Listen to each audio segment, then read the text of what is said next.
grey suit. His collar was of the stiff variety, which is now even losing its grip on its last stronghold, the necks of successful stockbrokers. A bowler hat crowned his head, and a neatly rolled umbrella dangled over his arm. He, too, passed on the job of coping with his luggage to a porter, for he was carrying, in addition to the umbrella and a Burberry, a copy of 7 Pillars of Wisdom, which is enough for any man to deal with, and at the same time managed to get out his ticket in time to be punched at the barrier. The few people on the platform, if they troubled to think about him at all, would almost certainly have put this gentleman down as a sober and successful businessman. A man who dictated letters all day to a pretty stenographer without ever splitting an infinitive or leaving a preposition at the end of a sentence, and who never thought of his stenographer as anything but a stenographer. The lady standing beside the chocolate machine on the platform went, in fact, a stage further in guessing the business of this immaculate little man. She was a teacher of mathematics in the local elementary school, and as soon as he stepped down from the train, she scented danger on the following morning.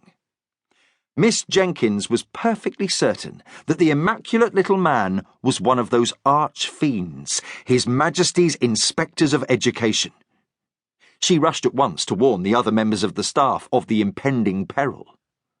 He looked exactly like an inspector, and it was fully 2 months since one had swooped down on the school.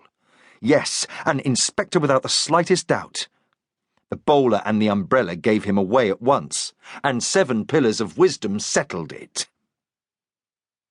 Miss Jenkins spent a horrible morning the next day, with her class taut and tense, waiting for the classroom door to open and the immaculate little man to walk in and start asking awkward questions. He did not come. Miss Jenkins, in fact, did not see him again until she visited the circus on the Thursday evening, and even then she was unable to penetrate the immaculate little man's disguise. It was not easy to do so. A white face, a red nose, a ginger wig, baggy trousers of an enormous check pattern, a tiny comic hat, and a waistcoat with the Union Jack stitched on the back. All these made a great difference to the soberly dressed individual who stepped down from the train that night. He was, however, Dodo, King of the Clowns. The platform filled up with the discharge of people from the train. They stood about in groups: acrobats, bareback riders, the owner and trainer of Horace, the world's most intelligent performing sea lion, clowns, trapeze artists, jugglers, and the rest. They had none of the glamour and excitement which would be so much in evidence at this hour tomorrow night, when they would be wearing considerably less and doing considerably more than at present.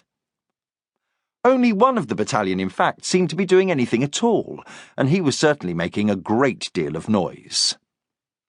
Mr. Joseph Carey, proprietor of the most famous touring circus in Britain, lost no time in letting the townspeople know that Carey's circus had arrived. "Don't suppose there'll be taxis in a place like this, eh?" demanded Mr. Carey, throwing away the stub of a cigar onto the rails. "Yes, sir. Outside the station, sir." "Enough for all this bunch, eh?"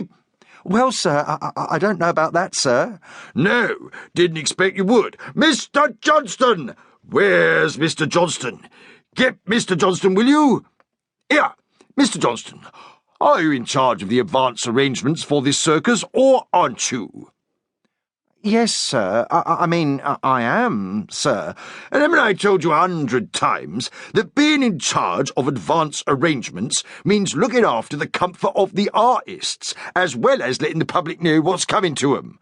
"Well, sir, yes, sir." "And doesn't looking after the comfort of the artists include such like things as carting them from the station to their hotels, eh?" "Well, yes, sir. I suppose so, sir. But I thought—" "I don't pay you to think, Mr. Johnston. If I wanted someone to think, I wouldn't have engaged you as advance manager. Get a couple of dozen cabs and make it snappy, will you?" "Yes, sir." The overworked and underpaid Mr. Johnston flies off to round up all available forms of vehicles, however ancient or unreliable, and the army saunters